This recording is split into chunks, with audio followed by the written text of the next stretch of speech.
আচ্ছা, তোমার গার্লফ্রেন্ড আমি এবার আবার আমি এবার spot করেছি। ধরে রাখ। আরে তুই সরছিস কেন ওই দিক দিয়ে? হ্যাঁ, নে।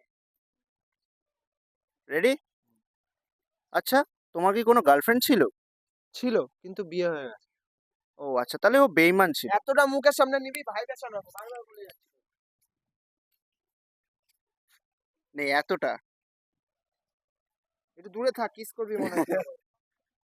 আর ফ্রেমের বাইরে চলে না, যাবো। ফ্রেমে বাড়ি যাবি না, ভয়টাই নেই। তুই আই ধরছিস তো দেখি। রেডি? আচ্ছা, তোমার কি কোনো গার্লফ্রেন্ড ছিল?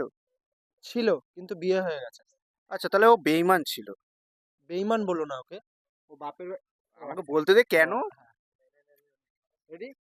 আচ্ছা, তোমার কি কোনো গার্লফ্রেন্ড ছিল? কথাটা ওয়েট কর। আচ্ছা, তোমার কি কোনো গার্লফ্রেন্ড ছিল? ছিল, কিন্তু বিয়ে হয়ে গেছে।